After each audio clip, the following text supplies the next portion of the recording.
संगमनेर तालुक्यातील जवळे कडलग येथील सिद्धेश सूरज कडलग या 4 वर्षीय चिमुरड्याचा बिबट्याच्या हल्ल्यात मृत्यू. 13 डिसेंबर रोजी सायंकाळी 6 वाजेच्या दरम्यान घडली घटना.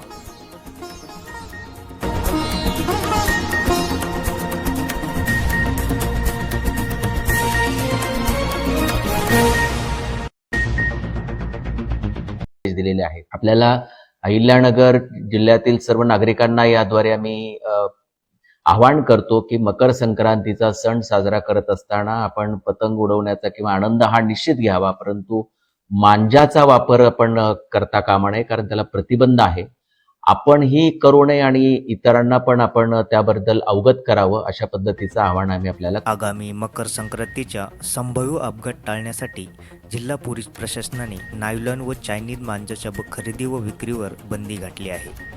नायलॉन मांजा वापरू नये असे आवाहन पोलीस निरीक्षक सोमनाथ घारगे यांनी केले आहे. 17 संवत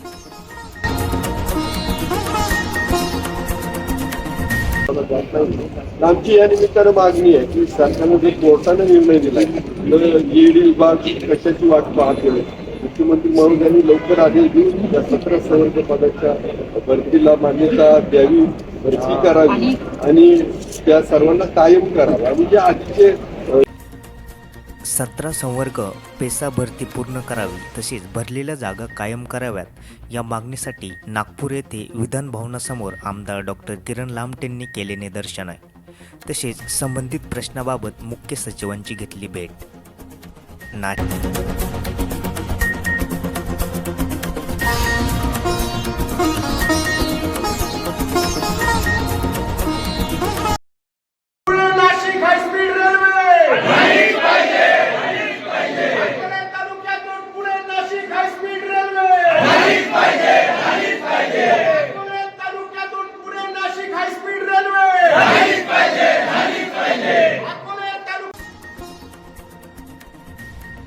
नाशिक पुणे रेल्वे प्रश्नाबाबत सर्वपक्षीय नेत्यांची गावोगावी जाऊन जनजागृती. कडाक्याच्या थंडीतही आंदोलनाला ग्रामस्थांचा उत्स्फूर्त प्रतिसाद.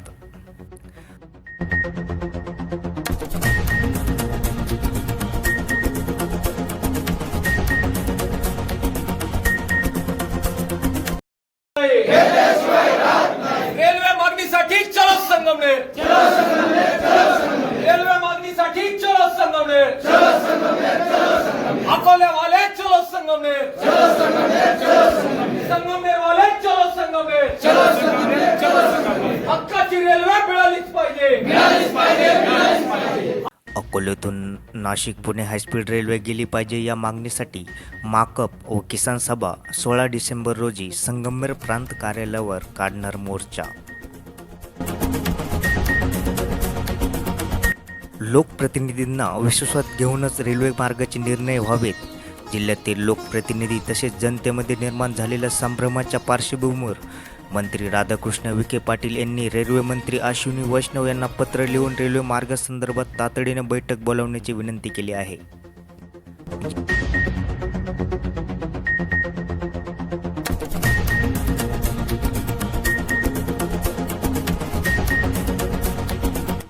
ज्येष्ठ नेते शरद पवार यांच्या वाढदिवसानिमित्त राष्ट्रवादी काँग्रेस पक्षाच्या अमित भांगरे यांनी मुंबईमध्ये घेतली शरद पवार यांची भेट.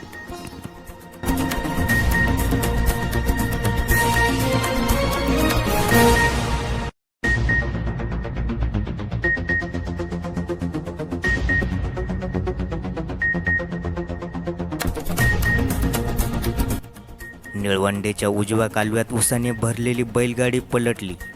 12 महिने सुरू असलेली कामे येत आहेत शेतकऱ्यांच्या जीवाशी.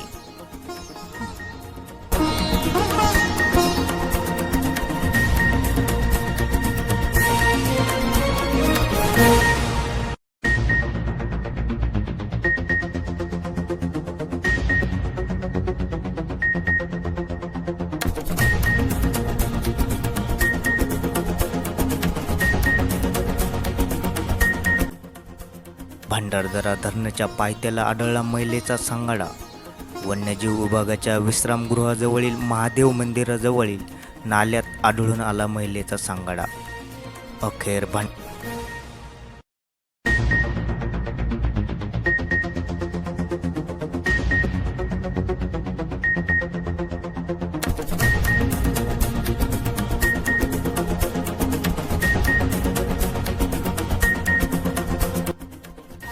अखेर भंडारदरा धरणाला झाले 99 वर्ष पूर्ण. 1910 रोजी भंडारदरा धरणाचे बांधकाम सुरू करण्यात आले होते.